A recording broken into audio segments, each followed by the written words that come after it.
ሙዝ በስንት ጊዜ ልንበላ በእናትህ ግመሻት ያራዳል። ወልድ መንፈስ ቅዱስ አሐዱ አምላክ። አንድ እህታችንን ለማጽናናት ለቅሶ ቤት ሂደን መዝሙር ምረጡ ሲባል በድንኳኔ እልልታ ሙሉ ነው ብሎ የመረጠው ልጅ መቼም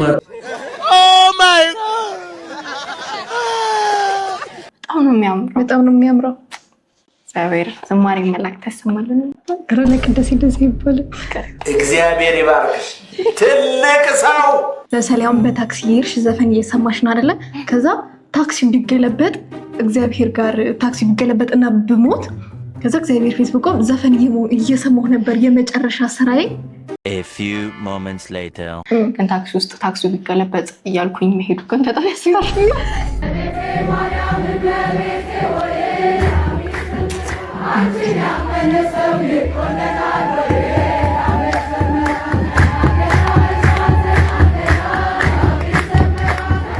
ሰላም የሳምራዊ ሚዲያ ቤተሰቦች፣ የተለያዩ ቪዲዮዎችን እያየን ሀሳብ የምንለዋወጥበት ፕሮግራማችን ተጀምሯል።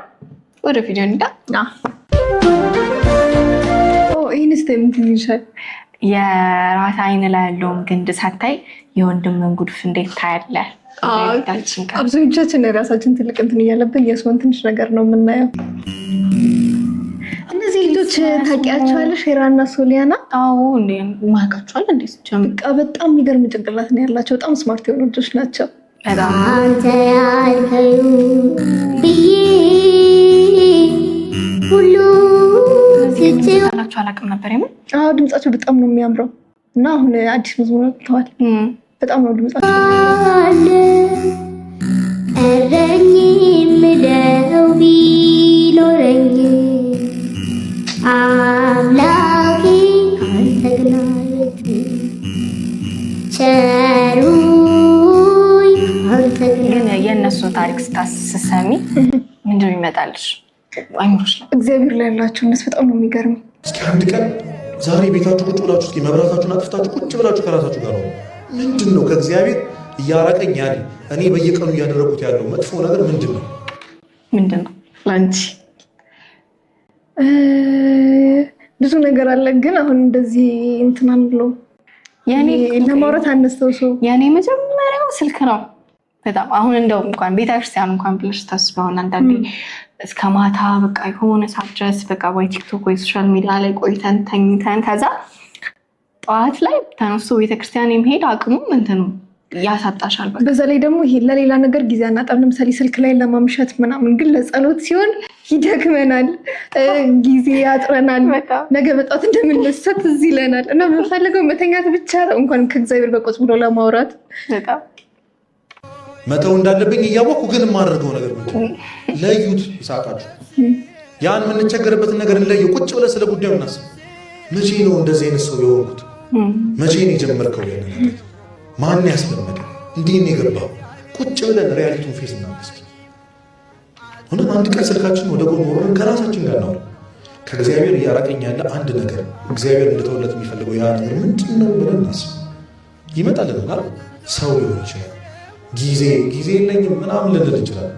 ትምህርት ይሳቃችሁ ሊሆን ይችላል።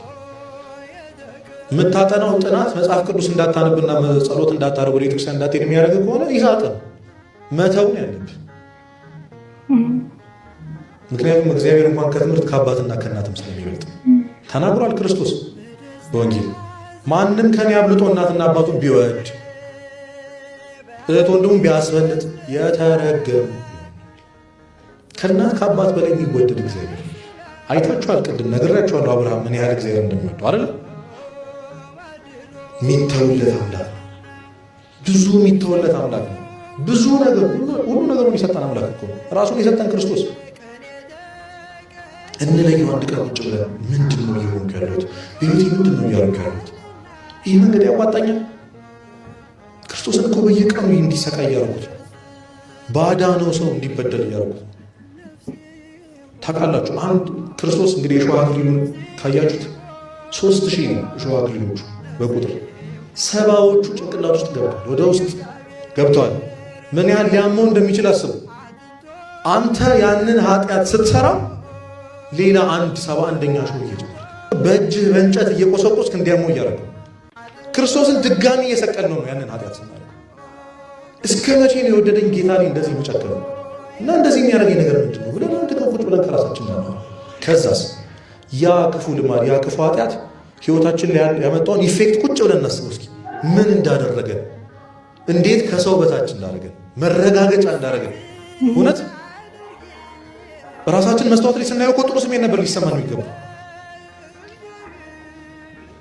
በዚህ ልክ ራሳችን ልንጠላ እንዴት እንዳደረገን ዛሬ ለምሳሌ ቁጭ ብላችሁ ስለ አንድ ጓደኛችሁ ግን ስላደረገው ክፋት በየቀኑ ብታስቡ ነገ ሄዳችሁ ያስጠላችኋል ሰውዬ ለምን ምኑን ብቻ ስላሰባችሁ እየሰማችሁኝ ነው ከደከማችሁ ይቅር ምኑን ካሰባችሁ ነው ያስጠላችሁ የለ ሰውየው ስለ ኃጢአታችሁ ክፋት አስቡ ምን እንዳረጋችሁ እንዴት እንደበደላችሁ እንዴት እንደወጋችሁ ባዳ ያዳናችሁ ክርስቶስ ላይ እንዴት ጀርባችሁን እንድታዞሩ እንዳረጋችሁ አስብ ቁጭ ብለ ያን ያስጠላል ምን እንዳደረገ ሲገባ እኛ እኮ ስላልገባን በጣም አስተማሪ ትምህርት ነው ወንድማችን ቃልዎት ያሰማልን አሜን ቃልዎት ያሰማልን አሜን እኔ እግዚአብሔር እስከዛሬ የሰራውን ኃጢአት ሁሉ ይቅር ብያለሁ ግን በዛሬው ውሎ ብቻ ልፍረድብህ ቢል ራሱ በዛሬው ውሎ እውነት መንግስት ስሜት የሚያስገባው ነው የሚሆነው አላልኩም በፍጹም አላልኩም አብዛኞቻችን መልስ የሚሆነው ይሄ ነው ያሳዝናል የምተኛበትን ሰዓት ቀንሰህ እንኳን 16 ሰዓት ምናምን ብንል 16 ሰዓት የሚያድነውን ነገር ማድረግ ያቅቷል አንድ ቀን እኮ ነው አንድ ቀን በጣም ትንሽ ናት ከብዙ ዓመታት ከኖርከው 20 ምናምን ዓመታት እግዚአብሔር አንድ ቀን ልቁጠርልህ ቢልህን እንኳን የሚቆጠርልን ነገር የለም ያንን ማሰብ ሁሉም ነገር እንደሚያልቅ ማወቅ ትልቅ ነገር ነው ይሄ በጣም ትልቅ ትምህርት የሚሰጥ ሀሳብ ነው በቃ በውሏችን ሞትን ማሰብ ዛሬን ማሰብ የሚለው ሀሳብ ዛሬ ላይ ሲጀመርኩ ይሄ ያላ ዛሬዎቻችን ናቸው ተደምረው ቀናትም ዓመታት ወራትም ሁሉንም የሚሆኑት ምን አይነት ሀሳብ ሰማኝ መሰለሽ ማለት ነው ልክ የሆነ ኃጢአት ስትሰሪ ሞትን አስቢ ለምሳሌ አሁን በታክሲ ሄድሽ ዘፈን እየሰማሽ ነው አይደለ ከዛ ታክሲው ቢገለበጥ እግዚአብሔር ጋር ታክሲ ቢገለበጥ እና ብሞት ከዛ እግዚአብሔር ፊት ብቆም ዘፈን እየሰማሁ ነበር የመጨረሻ ስራዬ አይሽ ልክ የሆነ ኃጢአት አሁን ታክሲ ውስጥ ቁጭ ብለሽ ዘፈን እያዳመጥሽ ምናምን ስጥ ብለሽ ሞትን አስቢው ከዛ እግዚአብሔር ጋር እንደምትሄጂ አስቢውና የዛኔ ጭንቅላትሽ ራሱ ሳቶች በግድሽ መዝሙርን መለማመድ ይጀምራል ወዲያው መዝሙርን መስማት ትጀምሪያለሽ ይመኑላ እንትን ያልሽ ወደፊት ልትሰሪው የሚያሰብሽው ነው እና በቃ ልክ የሆነ ከባድ ኃጢአት ልትሰሪ ስትይ ማለት ነው ከባድ ኃጢአት ልትሰሪ ስትይ አሁን በሞትና እግዚአብሔር ፊት ብቆም በመጨረሻ ስራሽ አጸድቅሻለሁ ቢለኝ ምንድን ነው የምላሽ በጣም ስለሽ አስቢ እንደዚህ አስባላቅ በጣም ጥሩ ሀሳብ እና ልክ እንደዛ ብለሽ ስታስቢ ማለት ነው የመጨረሻ ስራሽን ሳትወጂ በግድሽ ስራዎችሽን ይሄ ወደ መልካም እያመጣሽ ትሄጃለሽ እና ይሄ በጣም ጥሩ ልምድ ነው ይሄ መልካምን ማሰቡ ማለት እግዚአብሔር ፊት ብቆም ምን አደርጋለሁ የሚለውን ማሰቡ አሪፍ ሆኖ ግን ታክሲ ውስጥ ታክሲው ቢገለበጥ እያልኩኝ መሄዱ ግን በጣም ያስፈራል የሆነ ታስፈራል እኔ በጣም እፈራለሁ አብዛኞቻችን እግዚአብሔር ፊት ቆመን ሰው የለኝም እንላለን እግዚአብሔር ያለው ሰው ያስፈልገዋል ሊቆይ ሲጀምር መጀመሪያ እግዚአብሔር አለ እሱ እኮ ከሰውም በላይ እኮ ነው ሲጀምር ራሱ ንጽጽር የማይቀርም ግን አብዛኞቻችን እግዚአብሔር ፊት የጨነቀንን የጠበበንን መልስ እንድናገኝበት የምንፈልገውን ነገር ስንጠይቅ ከምንጠይቀው አንዱ እኛ እኮ አምላክ ሆይ ሰው የለኝም ስራ እንዳላገኝ ሰው የለኝም ይሄ ስሜት ከምን ይመጣ ይመስልሻል ብዙ ጊዜ ካለመደመጥ ጓደኛ ከማጣት ከመከዳት የመጣ ፊሊንግ ይመስለኛል እንዳያስታምመኝ ሰው የለኝም እንዳልበላ እንዳልጠጣ እንደሌላው የምፈልገው ቤት እንዳልኖር የሚያምረውን መኪና እንዳላሽከረክር ሌሎቹ ያገኙትን እኔ እንዳላገኝ ምን የለኝም ለምንድነው እግዚአብሔር ፊት ሰው የለኝም እሱ ራሱ ሁሉ በላይ ነው የሚመካሪ ነው እግዚአብሔር ይመካ ሰው የለኝም አትበል ማለት ነው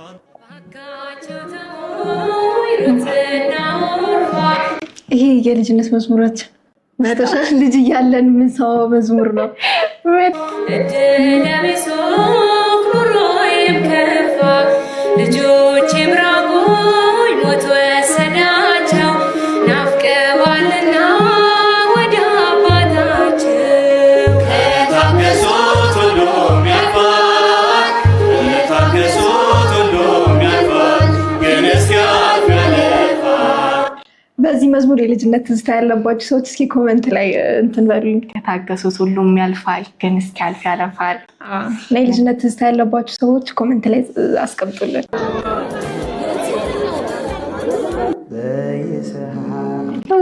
ይሄ መዝሙር በቃ በጣም ደስ የሚል መዝሙር ነው።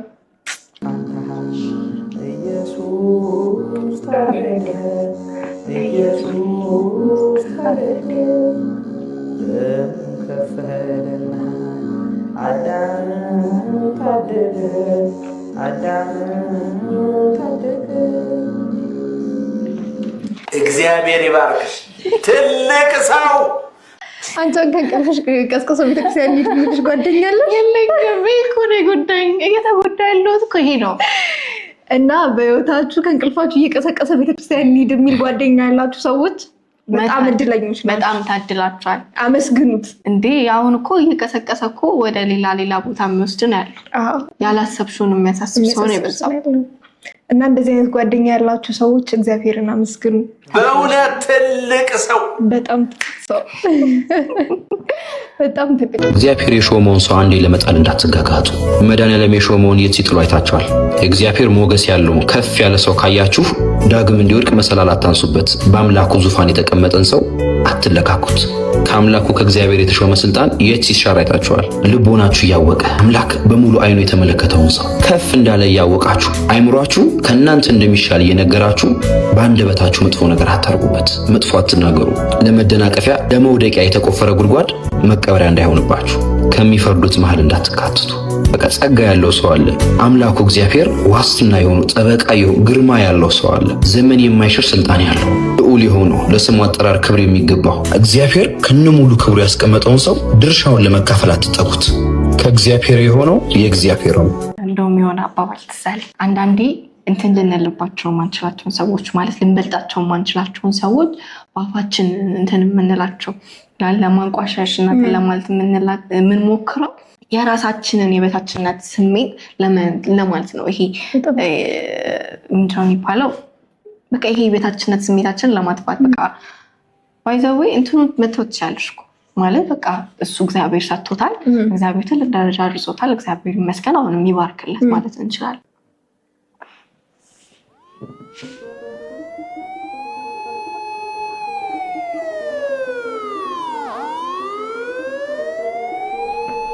ወይኔ የታመመ ሲሆን አደጋ ደርሶበትም ሊሆን ይችላል። ነፍሰ ጡር ስትሆን ማን ያውቃል? ጌታ ሆይ ማራት። ሰላም ለኪ ዘልሰግነብ ለኪ ማርያም አበዮም ለተናጽኩም በረከቱ ለሮማን ነው ምራቁ ነው ወተው ለስሬት በህይወት ዘከረ ሳይሎ ዘይቢሩን ለአብን ለአብርሃም ለዘሩስ ባል ጌታ ኢየሱስ ክርስቶስ ያው እግዚአብሔር ልጅ ሊናቀ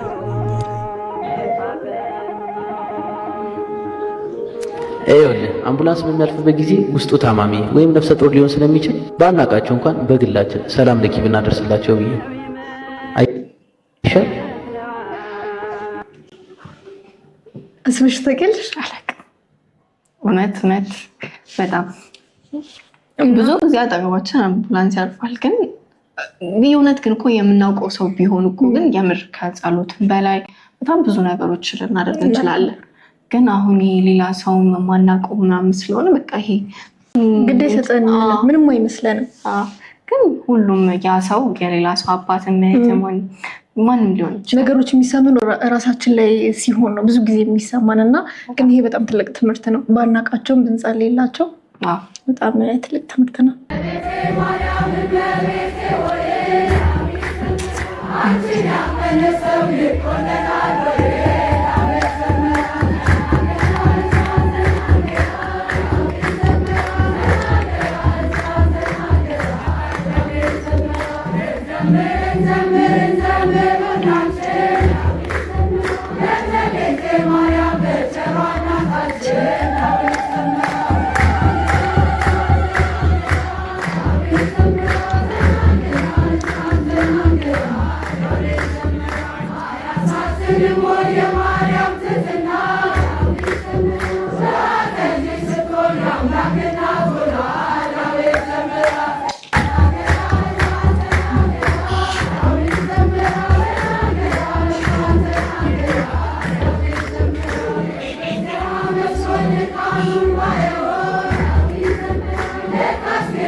አይሽ እንድናዳመጡ ያደረገን የነሱ እርጋታቸው ነው በቃ እና ስርዓታቸው በስነ ስርዓት እንትን ያሉትና ያንን እንደ ከህይወትሽ ጋር ለማዋሃድ እና በደንብ ቃሉን እንድትሰሚ የሚያደርገው በእርጋታ መዘመሩ ነውና በሰንበት ትምህርት ቤቶች ላይ በደንብ እንዲለመድ በጣም ጥሩ ነው።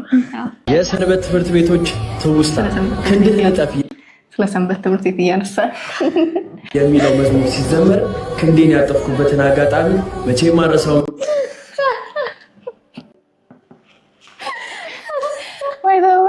ከምንም እኔ በልጅነቴ መጀመሪያ የሸመደድኳቸው መዝሙሮች አንደኛው ክንዴን ነጠፍ የሚለውና ያለ አንተ ለኔ የሚለው መዝሙር የመጀመሪያዎቹና ሁለቱ በጣም እንትን ስላለኝ ሰንበት ትምህርት ቤት በጣም ይለናል። አጋጣሚ አንድ እህታችንን ለማጽናናት ለቅሶ ቤት ሂደን መዝሙር ምረጡ ሲባል በድንኳኔ እልልታ ሙሉ ነው ብሎ የመረጠው ልጅ መቼም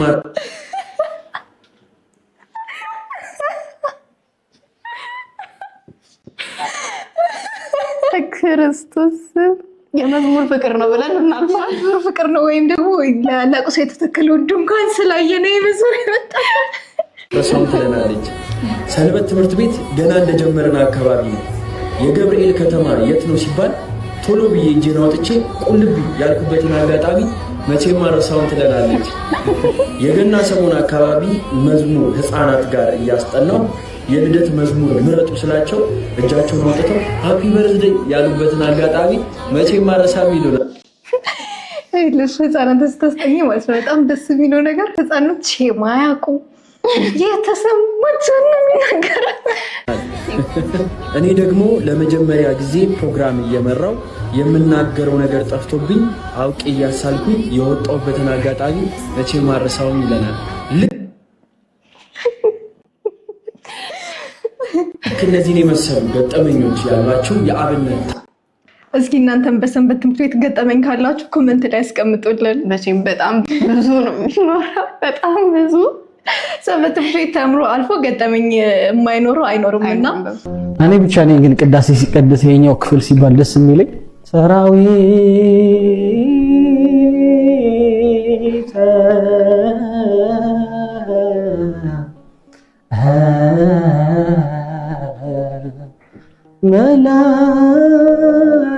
መላእክቲሁ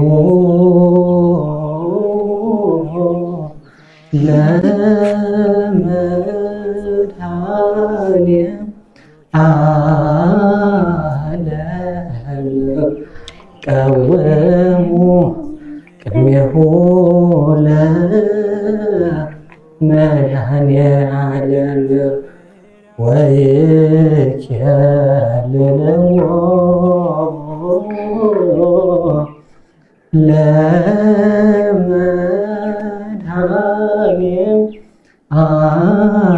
ለመድኃኔዓለም ዜማው በቃ በጣም ስፔሻል እና ደግሞ ለመያዝም ቀላል ስለሆነ አብዛኞቻችን እናውቀዋለን እና ደግሞ ልብ ብለሽ እኮ ነው ያለበት አካባቢው ከኋላ ያለው ነው በጣም ነው የሚያምረው። እግዚአብሔር ዝማሬ መላእክት ያሰማልን። ግራ ቅዳሴ እንደዚህ ይባላል። አውደልድሉ፣ አትንከራተቱ፣ በጊዜ አግቡ። እድሜያችሁ ሲደርስ በስርዓት ክርስቲያኗን አግባት፣ ክርስቲያኑን አግቢው። አብራችሁ ሰርታችሁ ደጉ፣ ተመረቁ፣ ተባረኩ። ዝሙትን ሽሹት፣ ርቁት፣ ራቁት፣ ተጸየፉት።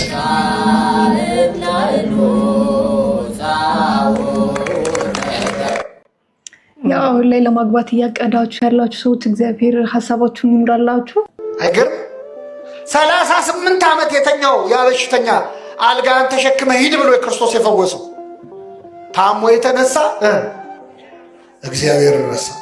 የሚገርማችሁ ሐሙስ ዕለት ክርስቶስ ሊቀ ካህናቱ ፊት ሸንጎ ቀርቦ በጥፊ መታው። አንድ ሰው እየመጣ ነው። ሲመታው ለምን ትመታኛለህ አለ ክርስቶስ። ለምን ትመታኛለህ አለ። እንዴ ክርስቶስ ያ ሁሉ ጅራፍ ሲወርድበት ለምን ትመቱኛላችሁ ብሏል። ይሄ ሰውዬ በጥፊ ሲመታው ግን ለምን ትመታኛለህ አለ። ለምን መሰላችሁ? መጥቶ የመታው ሰው 38 ዓመት ከተኛበት አልጋ ያዳነው ሰው ነበር። ስለዚህ ክርስቶስ ያመመው ጥፊው አይደለም፣ ባዳነው ሰው እጅ መመታቱ ነው። ጥፊው አይደለም ያመመው። ክፉ ተናግሬ ከሆነ ስለ ክፉ መስክርብኝ፣ አልጋህን ተሸክመ ሂድ ከማለት ውጭ ምን ክፉ ቃል ተናግሬ ያለው? መልካም ተናግሬ ከሆነ ግን ስለምን ትመታኛለህ? ብዙ ጊዜ ማለት ነው በህይወት ውስጥ ምን አለ የሚጎዳሽ ወይም ደግሞ ልብሽን የሚሰምረው አንቺ መልካም ካረግሽላቸው ሰዎች መጥፎ ነገር ሲደርስብሽ ነው። ልባችሁ አላልፍ ካላችሁ ይህን ጸሎት ጸልዩት። እኔ ልክ ይህን ጸሎት ማታ ላይ ስጸልየው ሌላ ይፍራታ ነኝ ኮንፊደንስ ጊቭስ ሚ ማለት ነው ይጠናልኝ የሚያስብል ነው። መዝሙር 90 እንደዚህ ይላል፣ በልዑል መጠጊያ የሚኖር ሁሉም በሚችል አምላክ ጥላ ውስጥ ያድራል። እግዚአብሔርን አንተ መታመኛዬ ነህ እለዋለሁ። አምላኬና መሸሸጊያዬ ነው፣ በእርሱም እታመናለሁ። እርሱም ከአዳኝ ወጥመድ ከሚያስደነግጥም ነገር ያድንሃል። በላባዎቹ ይጋርድሃል፣ ከክንፎቹም በታች ትተማመናለህ። እውነት እንደ ጋሻ ይከብብሃል። ከሌሊት ግርማ፣ በቀን ከሚበር ፍላጻ፣ በጨለማ ከሚሄድ ክፉ ነገር፣ ከአደጋና ከቀትር ጋር አትፈራም። በአጠገብህ 1000 በቀኝህ 10,000 ይወድቃሉ፣ ወደ አንተ ግን አይቀርቡም። በዓይኖችህ ብቻ ትመለከታለህ፣ የኃጥአንን ብድራት ታያለህ። አቤቱ አንተ ተስፋዬ ነህ፣ ልዑልን መጠጊያ ያደረግ። ክፉ ነገር ወደ አንተ አይቀርብም፣ መቅሰፍትም ወደ ቤትህ አይገባም። በመንገድህ ሁሉ ይጠብቁ ዘንድ መላእክትን ስለአንተ ያዛቸዋል። እግርህን በድንጋይ እንዳትሰናከል በእጆቻቸው ያነሱሃል። በተኩላና በእባብ ላይ ትጫማለህ፣ አንበሳውና ዘንዶውን ትረግጣለህ። በእኔ ተማምኗልና አስጥለዋለሁ፣ ስሜንም አውቃልና እጋርደዋለሁ። ይጠራኛል፣ ልመልስለታለሁ። በመከራም ጊዜ ከእርሱ ጋር እሆናለሁ፣ አድነዋለሁ፣ አከብረውም አለሁ። ረጅም ዕድሜንም አጠግበዋለሁ፣ ማዳኔንም አሳየዋለሁ። እህታችን እግዚአብሔር ይባርክሽ። እንድናስታውስም እንድንመለስም ስላደረግሽን አንዳች እንደሌለኝ ያውቀው በሁለቱ መካከል ያለውን ዕድሜ ግን እሱም ባለበት እሷም ባለችበት በሚያውቁት ልክ እግዚአብሔርን እያመሰገኑ ነው እና ማለት የሆነ ስሜት ይፈጥራል። በጣም ደስ የሚል ስሜት አለው። ስማ ጎረምሳው፣ አንተ ምን አለብህ? ተኝተሃል አይደል? አንተ ምን አለብህ? እኔ ሰርቼ እመጣለሁ፣ አንተ ቁጭ ብለህ ትበላለህ።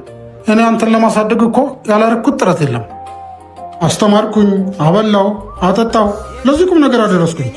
አሁንም ተኝተህ እዚህ ታዳምጣለህ እንዴ? የአንተ ኩዮች የት ናቸው? አንተ ኩዮችን እንኳ መምሰል አትችልም። በጣም አሳፋሪ እኮ ነው። አንተ ኪሳራ። እኩዮች የት ደርሰዋል? መኪና እያሽከረከሩ ይዞራሉ። አንተ ተጋድመልኝ የሆነ ነገር እዚህ ትጎረጉራለህ። ትንሽ አይቆረቆርህም? አይሰማህም? አንተ ምን አለብህ? አንተ ምን አለብህ? አንተ ምን አለብህ የምትለውን ቃል ብዙ ጊዜ ሜንሽን አድርጊያታለሁ። በጣም አደገኛ ቃል ነው። በጣም አደገኛ ቃል ነው። አንተ ምን አለብህ? አንተ ዝም ብለህ አስበው። ቀኑን ሙሉ እናትህ ታማብህ ሊሆን ይችላል። ቢሆን ነገር ተፈትነህ ልጅ አልቅሰህ ምን ብለህ መጥተህ አምባህን ጠራርገህ ከጓደኞችህ ጋር ስትስቅ ይሄኔ አንተማ ምን አለብህ ሳቅ ተጫወተኛ ነን እንጂ ምናምን፣ ወይ ደግሞ ሲደውሉልህ ተኝተህ አንተማ ምን አለብህ ተኛ። በጣም በተቻለ አቅም ማለት የሌለብህ ሰው ብዙ ነገር አለበት፣ በጣም ብዙ ነገር አለበት፣ ብዙ ነገር ተሸክሟል። እንደውም የሆነ ጊዜ ተናግሮ ነበር አንድ ጓደኛው በቃ መናገር አይችልም ያ ሰው ገብቷል። እና ምን ብሎ በጣሽ ወረቀት ሰጧል። እግዚአብሔር መናገር ከማትችለው ህመም ይፈውስ ይላል። መናገር የማይችሉ ብዙ ህመሞች አሉ። አንዳንድ ሰዎች ደህና ነህ ስትለው ደህና ነኝ ሊል ይችላል፣ ደህና ላይሆን ይችላል።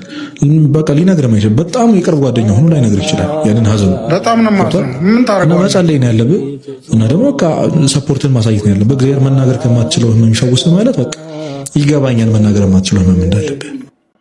በጣም ብዙ ጊዜ ማንም የማይረዳው ሰው ምን አለብህ አንተ ምን አለብህ ምናምን የሚለው ቃል በጣም ትንሽ ቃል በጣም ምንም እንትን ማይል ነው የሚመስለን፣ ግን ሰዎች ልብ ውስጥ ገብቶ የሚጎዳ ልብ የሚሰብር በጣም የሚያሳምም ቃል ነው። ማን ምን አይነት ፈተና እያለፈ እንዳለ አናውቅም። አታውቂማ። ሙዝ በስንት ጊዜ ልንበላ በእናትህ ግመሻት ያራዳል። ማም ወልድ መንፈስ ቅዱስ አሐዱ አምላክ አሜን።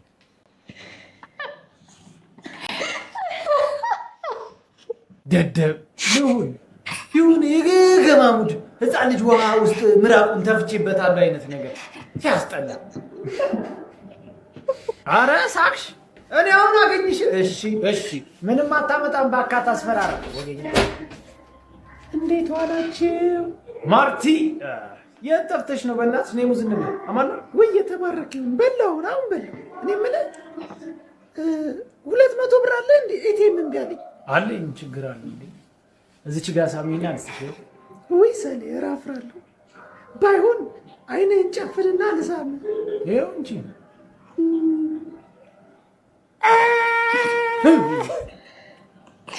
ሴጣን ሲፈት ጠርጥሬ ነበር። ሴት ይልክባለሽ። እውነት ነው ትላላችሁ። ብዙ ጊዜ ወንዶች በቃ በሴት ነው የፈተኑት ይባላል። ሶምሶም የተፈተነው በደሊላ ነበረ እና የወንዶች ደካማ ጎን ሴቶች ናቸው። ያው የሁሉም ባይባልም ሁሉም ሴቶች ደግሞ ፈታኞች ናቸው ማለትም አይደለም። እሱን እያሰባችሁ ዋናው ሀሳብ ባርካችሁ ብሉ ምግብ።